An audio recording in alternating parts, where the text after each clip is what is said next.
SKGS classes में आप सभी छात्र छात्राओं का स्वागत है और शायद आप लोग अच्छे ही होइएगा। बात करते हैं, आज का टॉपिक रहेगा मॉडर्न हिस्ट्री का। टॉपिक का नाम है अंग्रेज का संबंध मैसूर से।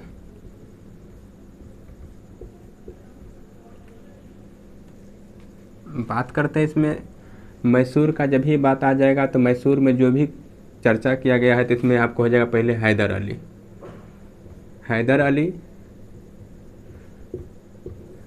अली का पुत्र, हैदर अली का जन्म की बात करते हैं। इसका जन्म जो है ये 1722 ईस्वी में इसका जन्म हुआ था कोलार जिला मैसूर में। ये जो है ये डिंडीगुल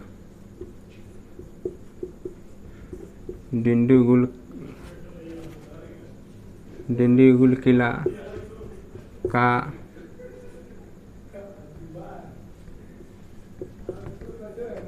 फौजदार 1755 ईस्वी में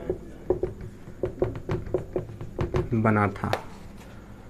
बात करते हैं इसका हैदर अली का उत्तराधिकारी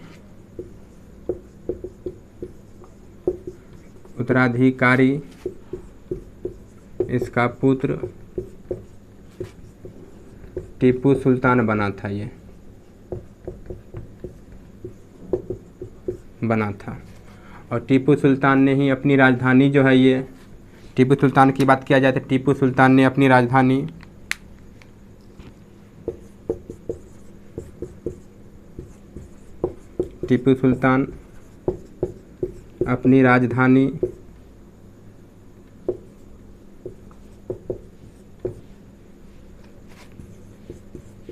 श्रीरंगपट्टनम में बनाए थे। और श्रीरंगपट्टनम में ही 1787 ईस्वी में ही एक स्वतंत्रता का वृक्ष लगाए थे। एक स्वतंत्रता का वृक्ष लगाए थे। और वहीं भी एक जैकोबिन क्लब का भी स्थापना किए थे टीपू सुल्तान। यहीं पर मतलब श्रीरंगपट्टनम में ही एक जैकोबिन क्लब का भी स्थापना किए थे। जैकोबिन क्लब की स्थापना किए थे, ये स्थापना किए और जैकोबिन क्लब का ही स्थापना किए थे। और इसका सदस्यता भी वही प्राप्त किए थे। ये टीपू सुल्तान इसका सदस्यता भी प्राप्त किए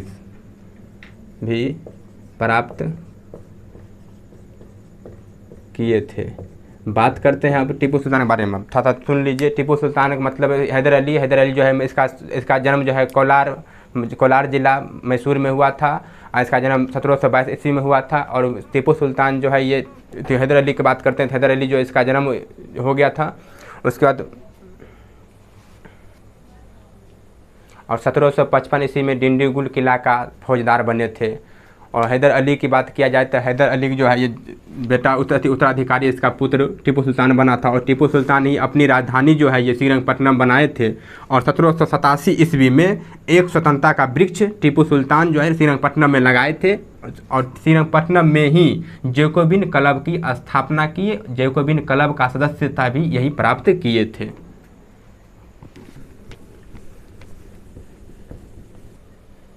और सब मिल 4 गो युद्ध जो है लड़ा गया था इसमें मैसूर में। तो प्रथम आंग्ल मैसूर युद्ध जो 1777 से लेकर 69 तक हुआ था। गवर्नर जनरल उसमें जो बात किया जाएगा, सिर्फ गवर्नर थे मेरे लास्ट से।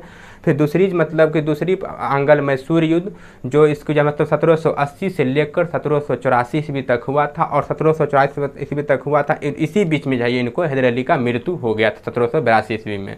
अगर आपसे क्वेश्चन पूछ दिया जाए कि मतलब कि कौन सा द्वितीय आंग्ल मैसूर युद्ध में कौन सा युद्ध हुआ था, तो पोर्टो नोवा का युद्ध हुआ था 1782 ईस्वी में। और इसी युद्ध में पोर्टो नोवा का युद्ध में ही हैदर अली का मृत्यु हो गया था।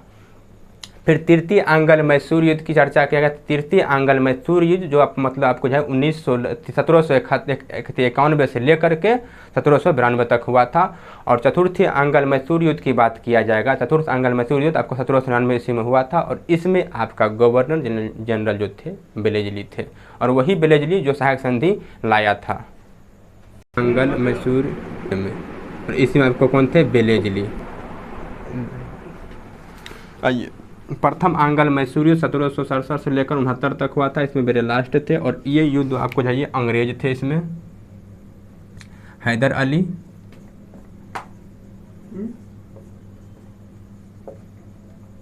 अंग्रेज थे इसमें, जिसमें हैदर अली का जीत हो गया था और ये जो आपको है अंग्रेज इसमें हार गए थे। दूसरा बात करते हैं। दूसरा फिर आपको फिर यहाँ पर हैदर अली थे, हैदर अली और फिर यहाँ पर अंग्रेज थे,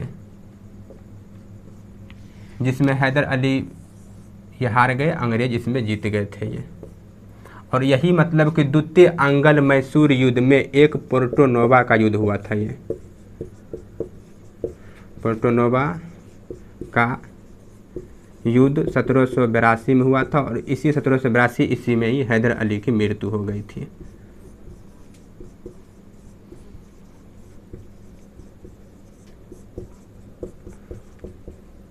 हो गया था।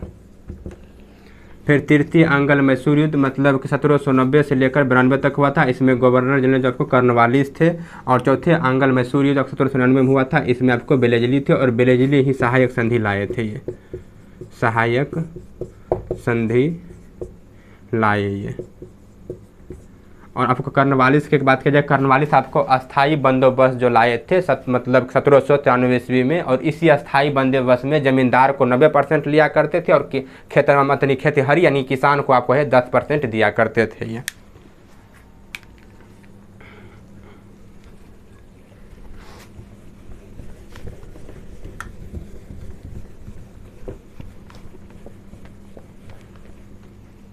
चतुर्थ आंग्ल मैसूर युद्ध में ही टीपू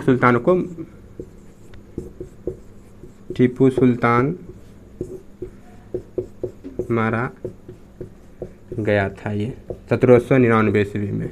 अगर मेनली रूप से अगर इसमें पूछ दिया जाए तो आप इसमें मतलब कि प्रथम आंग्ल मैसूर युद्ध में मद्रास की संधि हुआ था, जिसमें हैदर अली और आपका जो है अंग्रेज के बीच में हुआ था। 1759 ईस्वी में हुआ था ये, 69 ईस्वी में हुआ था ये। तीसरी मतलब कि दूसरी आंग्ल मैसूर युद्ध जो आपको जो 1780 से लेकर के 84 तक जो हुआ था, इसमें आपको मंगलोर का संधि हुआ था, जो 1784 से मंगलोर का संधि। क्योंकि आप भी जानते हैं कि 1782 ईस्वी में भी हैदर अली का पोर्टो नोवा का युद्ध मृत्यु हो गया था। इसका बेटवा जो है श्रीरंगपट्टनम टीपू सुल्तान और मतलब अंग्रेज के बीच में है ये 1784 ईस्वी में आपको है ये मंगलोर का संधि हुआ था।